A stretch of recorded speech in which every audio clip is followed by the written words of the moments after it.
Dreamcast owners would never get the Streets of Rage sequel fans pined for, the console wasn't short on substitutes.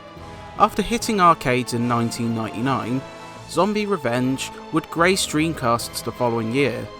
An absurd mix of beat-em-up and House of the Dead, it was largely overlooked upon release. But it's one which, for genre aficionados, is well worth a punt, so long as you bear its steep difficulty.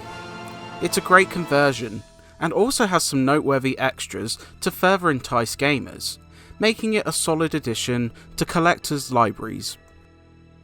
Set in the same universe as House of the Dead, players take the role of one of 3 agents from AMS as they set out to stop a man-made plague of zombies and other nasty monstrosities, while unearthing some concerning connections which hit close to home for our protagonists. If you've ever dipped your toe into the Light Gun series, you should know what to expect from Zombie Revenge. Melodramatic dialogue, horrendous voice acting, and some very dodgy lip syncing, like a badly dubbed B-movie. What?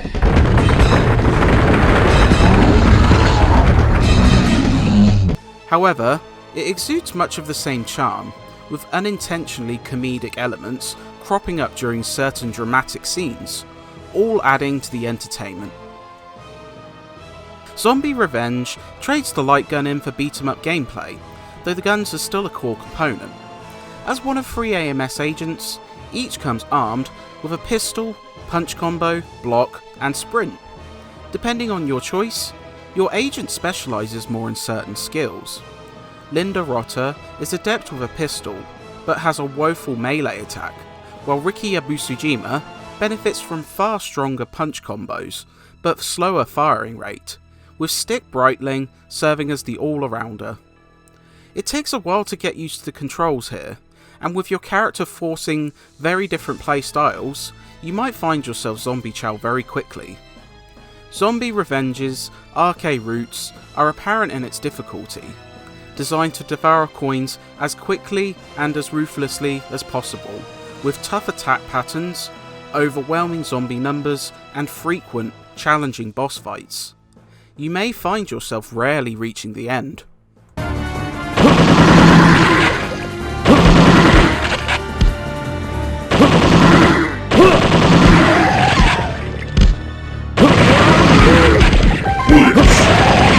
Zombie Revenge still becomes quite addictive though, despite the steep difficulty curve.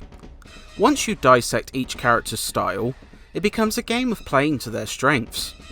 Frequent time-limited weapon drops, including submachine guns and shotguns, must be used sparingly and can be knocked out of your hand after an attack, but prove very useful in sticky situations.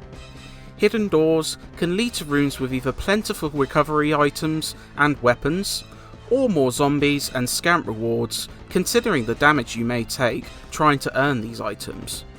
It builds the tension, whereby learning which rooms contain what items is key.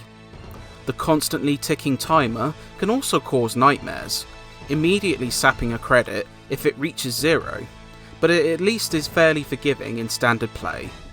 If you can grab a friend and another controller, there is also 2-player co-op, which is a riot. Zombie Revenge is a great example of how to bring an arcade game home. Along with traditional arcade, Original Mode lets you play through the story with modifiers that change the trajectory of the game. One has you unarmed, but with more potent melee attacks, while another increases gun damage, but limits ammo. Playing through these rewards food items, which can then be transferred to a character stored on your VMU. These can be further trained on the device by taking part in both zombie fishing and Doubt, proving not only fun diversions, but also rewarding cheats for the original mode upon earning a certain quantity of points. There's also a versus mode, which sees 2 competing fighters trying to take each other out, with a few weapons dropped into the arena. It's pretty shallow stuff, though at least there is another avenue for the 2-player experience. Are you alright? This place is gonna explode in 3 minutes! What happened here?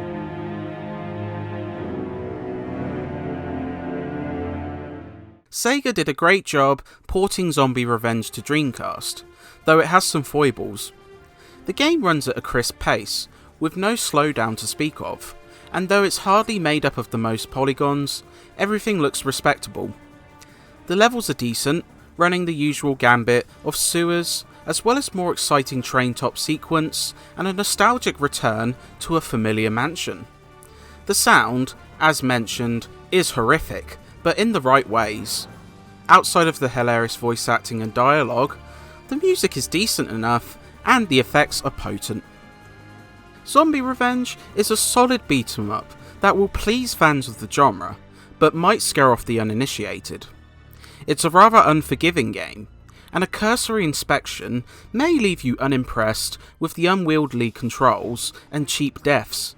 But stick with it, learn the character's unique intricacies, and you will soon find yourself addicted to the zombie killing action.